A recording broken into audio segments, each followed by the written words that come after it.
আমি আপনাদের সঙ্গে খুব গুরুত্বপূর্ণ একটা আলোচনা করব।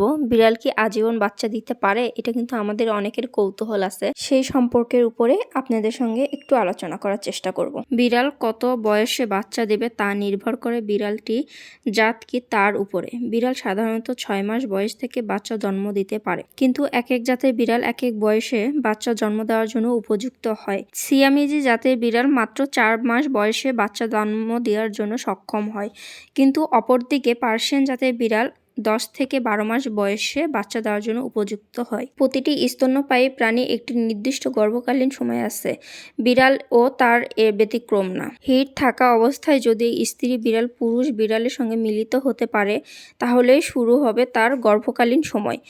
বিড়ালের গর্ভকালীন সময় সাধারণত 64 থেকে 71 দিন হয়। গড় হিসাব করলে এটি হয় 9 সপ্তাহ বা 63 দিন। সাধারণত একটি বিড়াল বছরে 3 থেকে 5 বার বাচ্চা প্রসব করতে পারে। একটি মা বিড়াল 12 থেকে 15 বছর বয়স পর্যন্ত বাচ্চা জন্মদান করতে পারে। বিড়াল তার জীবদ্দশায় 48 বার গর্ভবতী হতে পারে।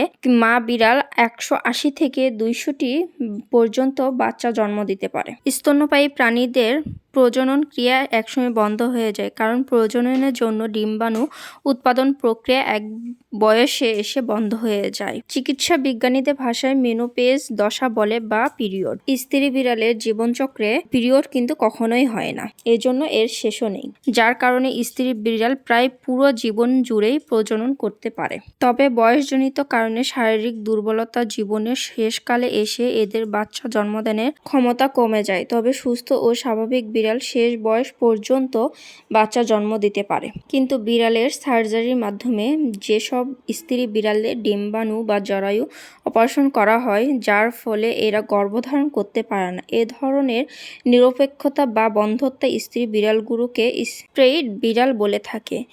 স্প্রে করে নিলে বা নিউটার করালে বিড়ালের কিন্তু রোগ প্রতিরোধ ক্ষমতা বেড়ে যায়, বিড়ালের অসুখ বিসুখ কম হয়, বিড়ালের কিন্তু আয়ুটা দীর্ঘায়ু হয়, কারণ তাদের শরীর থেকে হরমোন ডিসব্যালেন্স হয় না, এজন্য তারা সবসময় সুস্থ থাকে। আমার এই ভিডিও থেকে যদি আপনারা কোনো উপকার পান, অবশ্যই আমাকে কমেন্টে বলবেন। আমার ভিডিওগুলো যদি ভালো লাগে অবশ্যই লাইক কমেন্ট শেয়ার করে আমার পাশে থাকবেন। আর আমার ভিডিওগুলো যদি প্রতিনিয়ত দেখতে চান, অবশ্যই আমার পেজটা ফলো দিয়ে রাখবেন। আর আপনাদের সমস্যার কথাগুলো অবশ্যই কমেন্টে বলবেন। আর আপনারা কি ধরনের ভিডিও দেখতে চাচ্ছেন, কিসের উপরে, কোন বিষয়ের উপরে ভিডিও দেখতে চাচ্ছেন, অবশ্যই আমাকে কমেন্টে বলবেন। আমি চেষ্টা করব আপনাদেরকে সেই বিষয়ের উপরে বিস্তারিত বলার জন্য।